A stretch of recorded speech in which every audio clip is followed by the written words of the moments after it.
importante ang file na ito at maganda pag isa publiko, pwedeng opisyal para walang mag-question ng authenticity. Lalo Opo, number opo. two, marami din kasing mga proponent dito na may connection sa mga contractor na eventually na-award ng mga kontratang ito. Okay. Tanong on how So yung nga incriminating it po, can be is may mga proponent dito na mismo ay contractor ng mga proyekto na pinondohan ng mga insertions na ito.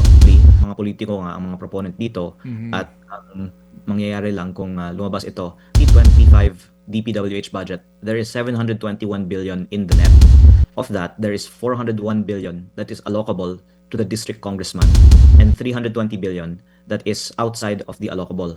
At bawat isa sa mga proyektong ito ay may mga notes sa ng Excel spreadsheet. Batangas. Good morning po, Congressman Leandro.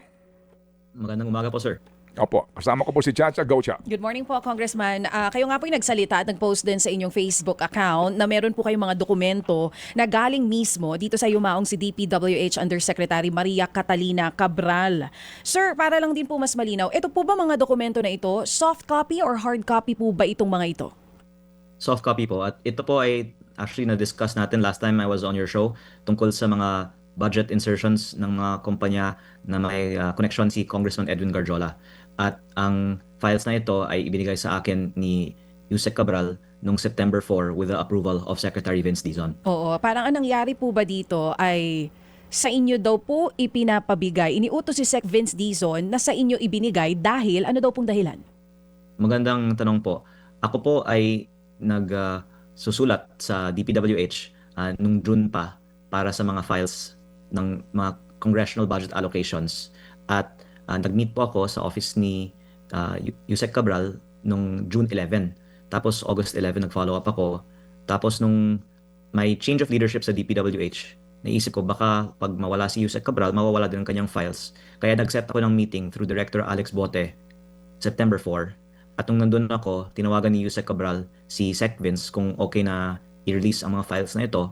At sabi ni Sec Vince, dahil ang kanilang push ay para sa transparency, pwedeng ibigay kay Leandro at ang aking understanding, isa sa publiko nga ang mga files ng DPWH para maunawaan ng taong bayan ano talaga yung nangyayari sa mga projects that are funded in the 2025 and other budgets. Para lang po malinaw, yung sinasabi nyo na mawawala sa opisina ng DPWH, tama po? Kasi ang nangyari nga, ayon sa ICI nung nakausap ko sila November 18, ay nung bumisita sila in early September sa office ni Yusek Cabral, wala na ang kanyang computer at naka-cordon off ang kanyang opisina. At ang sinabi din nila, hindi binigay sa kanila ang mga internal files ni Yusek Cabral. Sir, meron pa po bang ibang pinagbigyan bukod po sa inyo, itong si Yusek Cabral? Nung po kayo ay physically na nagkita at iniabot po itong mga files na ito, naitanong niyo po ba kung meron pa siyang ibang napagbigyan? Ang files ay may mga pangalan ng mga nag-encode ng mga line items. Kaya baka yung ibang staff sa kanyang opisina ay may kopya din nito at sana protektahan natin ang mga staff sa opisina ni Yusek Cabral dahil maraming mga may ayaw na lumabas ang mga files na ito. Oo.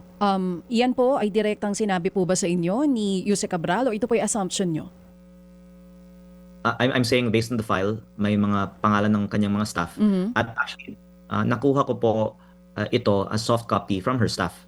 Kaya kung saang computer pinanggalingan ang files na ito, may kopya. At baka ang iba din sa mga computer sa kanyang opisina ay may kopya din. Oo. Sir, balikan ko lang nung time po na iniabot po itong mga dokumentong ito na soft copy nga. Si Yusek Cabral lang po ba ang nandoon o may mga kasama po siya at ilan po yung kasama niya kung meron man? I set the meeting through Director Alex Bote kasi si Yusek Cabral ay parang nag-courtesy resignation na noong September 4. At nandoon po ang kanyang mga staff at kaya ko po sinasabi na sa tingin ko may iba din na mga may kopya nito kasi yung ang staff naman niya ang nag-ooperate ng kanyang computer.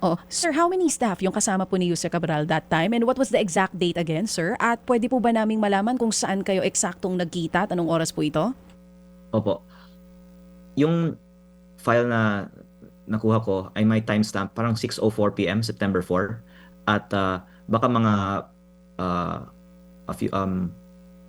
that afternoon ako dumating sa kanyang opisina kasi initially pumunta ako sa opisina ni Director Alex Bote sa DPWH Central Office, and then katabi noon yung office ni Yusek Cabral. What date po again, sir? Ito pong pagdalaw po ninyo dito sa DPWH nung time na nakuha niyo po yung soft copy? September 4. September 4, oo. So, through Sec Bote, doon po kayo mismo sa loob ng opisina nitong Secretary Bote na binabanggit ninyo? Director Bote. Yes po, sir. And then I went to Yusek Cabral's office next to his, and then we went to the office of their staff kasi doon po yung mga computers at marami pong mga staff sa bawat opisina ng DPWH. Sir, yung pong pagdaan ninyo doon sa isang sinasabi nyo na Sec Bote, may dahilan po ba yon kung bakit po kayo dumaan muna doon bago po kayo rumekta kay Sec Cabral? Director Alex Bote ang Yes po, Director Alex Bote. siya yung pangalawa kay Yusek Cabral, at I think kasi nung September 4 nag-courtesy resignation na si Yusek Cabral, kaya on her way out na din siya. Hanggang ngayon si Director Alex Bote ay nasa DPWH pa, at I'm sorry to put this attention, but maganda kung protektahan natin si Director Alex Bote, at kung may investigasyon man, sana lumabas mula sa kanya ang katotohanan tungkol sa DPWH budget. Oo. Sir, puntahan natin ito pong laman mismo ng mga dokumento na hawak ninyo. Ano exactly po ang laman nito? Tinignan nyo na po ba kung ano yung naibigay po sa inyo mga dokumento? In the 2025 DPWH budget, there is 721 billion in the net. Of that, there is 401 billion that is allocable to the district congressman and 320 billion that is outside of the allocable. At bawat isa sa mga proyektong ito ay may mga notes sa Excel spreadsheet na ito. Sa 401 billion nakalagay sino yung nag-allocate na district congressman, tapos yung 320 billion naman nakalagay din yung proponent na district congressman, senator, may mga pribadong individual, at may mga miyembro din ng ehekutibo kasama ang mga secretary at undersecretary ng ibang mga ahensya na walang kinalaman sa DPWH pero nakalista na nag-propose ng mga flood control projects. Oo, nabanggit nyo nga rin po yan sa inyong press con, even sa post nyo. Sinasabi nyo, hindi lang po mga senador ang nandito, even executive secretaries nakalagay po dyan sa file na yan. Pati undersecretaries po. At may mga pribadong individual din. I can say that these private individuals are contractors. Sir, gaano po kalawak yung dokumento na hawak ninyo? Are we just talking about last year's budget or maging yung previous years kasama po? I have some level of detail for the previous years, but I have the most detail for the 2025 National Expenditure Program. Okay. Pero meron din po akong ibang source para sa BICAM insertions din sa 2025 budget. At ang I think maganda eventually lalabas din ang mga insertions ng lahat ng mga congressmen at senators, especially for the 2025 budget. Diyan po ba sa mga hawak ninyo at doon sa mga nagdaang pagdinig, meron po bang mga pangalan na nabanggit doon na nandyan din sa file ninyo? Opo, sabi ko nga na halos lahat ay nasa 2025 file, at kahit yung mga hindi natin ine-expect na nasa executive ay nandito din sa 2025 file. Congressman, makasingit lang Chia, please. Yung again, yaang pinanggagalingan yan ay galing kay Secretary Cabral na napunta kay Ginoong Dizon, kay Secretary Dizon bago po makarating sa inyo. Bakit pa kinakailangan nyo magpaalam sa kanya kung sakasakali bago yan ilabas? Maganda pong tanong. Una, importante ang file na ito, at maganda pag isa publiko, pwedeng opisyal para walang mag-question ng authenticity, at may paliwanag din ang DPWH sa laman nito, at sana kompleto din, at kung may mas marami pang files na makalap sila sa opisina ni Yusek Cabral, isabay-sabay na nilang ipakita ang full picture. At pangalawa, dahil si Secretary Vince naman ang nagsabi kay Yusek Cabral sa telepono na pwedeng ibigay ito kay Leandro, ayoko naman na mag-deviate sa usapan namin. Pero my understanding was after it was authorized to be given to me, isa sa publiko din naman ito, or at least ibibigay sa ICI at Ombudsman. Kaya pinakita ko na rin siya sa ICI at sa Ombudsman. At pangatlo, just practically speaking, marami pong mga taong nakapangalan dito at ayaw nila na lumabas na may na-propose silang mga proyekto. At kung may mga apektuhan dito, ayoko sana na I'm just acting on my own. Sana at least through DPWH na lang. Okay, sige. So, hindi nyo yan isa sa publiko hanggat walang klarong go signal sa inyo si Secretary Vince Dizon? Magandang tanong po yan at ang post ko po ay I would prefer that DPWH be the one to release it. Okay, so hindi kayo kung hindi ang DPWH. Bakit? Hindi ko po sinasabi na imposible na Ikaw? isa sa publiko. Pero I think that Secretary Vince has said that may transparency ngayon sa DPWH at naniniwala naman po ako na sincero na gusto nila na baguhin ang dating puro mga secret insertions sa DPWH, pero ang isang consideration nga ay maraming mga nandito na ayaw na lumabas ang kanilang mga pangalan. Okay, Congressman, it is a fact, no, that insertions are not illegal per se. No? That's a fact, right? Insertions are not illegal per se, no? Hindi naman siya illegal. And then, yung sinasabi po na mga pag-allocate ng pondo sa particular na proyekto ng isang particular na mambabatas, wala din pong illegal doon. Do you agree sa kanyang pong kaisipan at statement? I agree, and that's why it should be okay to release the files. But I think there's also number one, political or reputational impact. Because ngayon, galit nga ang tao sa korupsyon sa DPWH. At baka may assumption ng taong bayan na kung ikaw ay nag-insert ng isang proyekto na kinabang doon. Pero I agree with you na hindi necessarily the case. Pero number two, marami din kasing mga proponent dito na may connection sa mga contractor na eventually na-award ng mga kontratang ito. Okay, opo. So yung nga po, no? So again, kasi Congressman, we have to be really careful, ano? Dito nga po sa usapin na ito, kasi nga yung pong pag merong na banggit na pangalan, yung presumption nga po na siya ay nagnakaw na. Pero diyan po sa listahan na hawak ninyo o dokumentong yan, opo, una, yung kanyang authenticity question, talaga bang yan nanggaling mismo kay Yusek Cabral? Pangalawa, how incriminating are itong informasyon na laman ng files na iyan sa isang particular po na mambabatas, cabinet secretary o sinumang opisyal po ng gobyerno, sa maaari niyong sabihin na pinaka-incriminating kung meron man? First, I would say 110% these files are authentic because I got them from the Office of Yusek Cabral myself. At I think may mga metadata naman yung mga files na ito kung sino ang author ng file.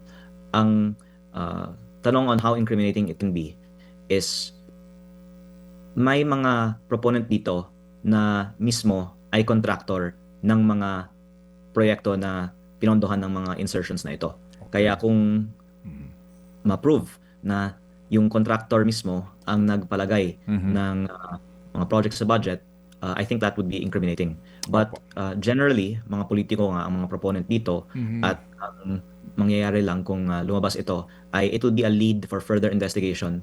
Ano ang relasyon ng proponent sa eventual contractor, kung sila ba ay, for example, campaign donor o kaibigan na baka search pa ng gobyerno kung may financial transaction involved. Opo. I am not sure kung have you gone through the second supplemental affidavit of Yusek Bernardo of DPWH?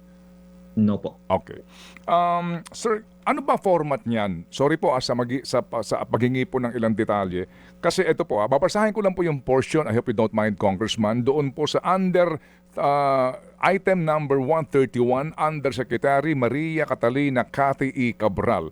13131, as a general rule and with very little exceptions, it is Yusek Maria Catalina Cathy E. Cabral with the imprimatur of Secretary Mark Villar and later continued by Secretary Manny Bonoan, who had control at the DPWH level to remove, include, and deduct or modify insertions of items in the NEP for infrastructure or those pertaining to DPWH. Second, 132.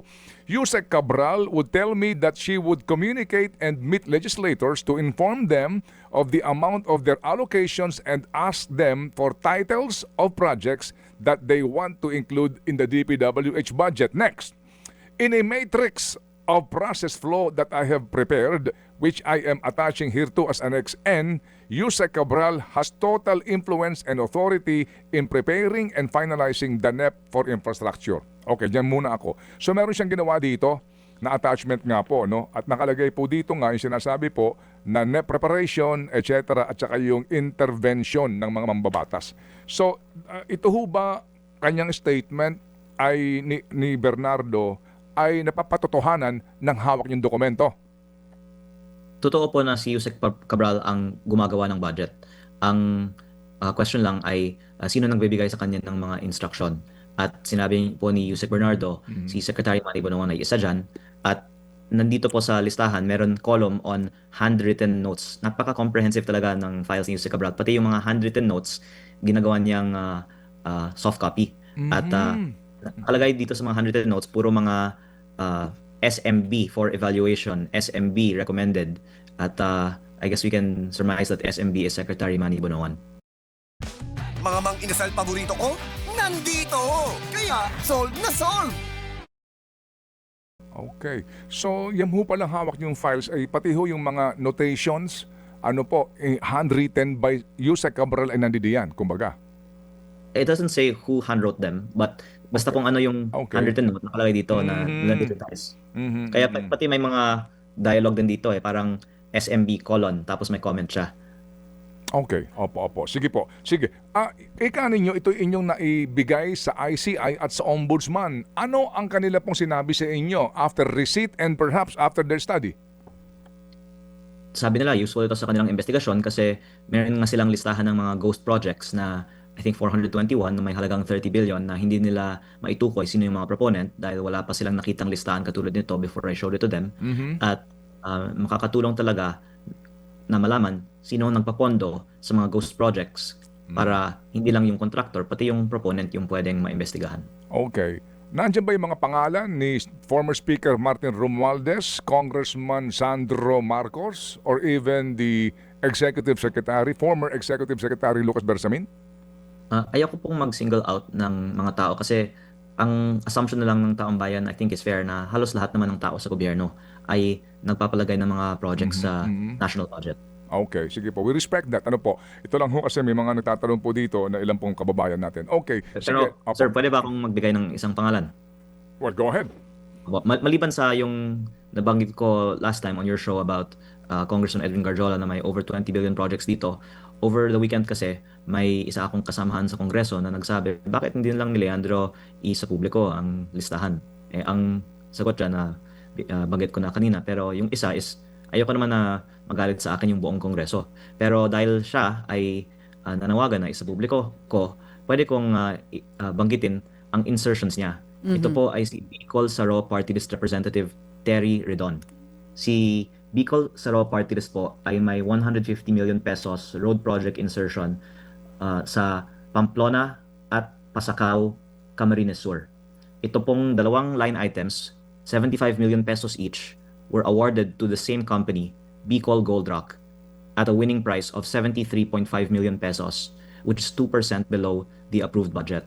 And this same company, Bicol Gold Rock, has cornered the majority of projects like this in this area. Kaya just to give that one little example, kasi nanawagan naman si Kong Redon na ilabas ang listahan, pwede niyang i-check kung tunay ba na ang Bicol Saro Party List ay nag-submit ng 150 million pesos road project sa Camsur at pwede nating tingnan kung may kaugnayan ang Bicol Saro Party List sa Bicol Gold Rock na contractor. Okay, but I'd like to remind the good gentleman from Batangas that Mr. Ridon assumed,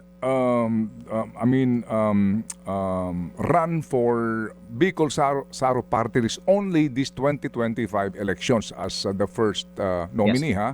Ito pong sinasabi niyong budget na 2025, ang presumption po dito, binuo ito noong 2024 pa po, no? Ibig sabihin, noong 19th Congress. So, most likely, that time, iba pa po ang kinatawan ng Bicol Saro, just to put it in the right perspective po, Congressman.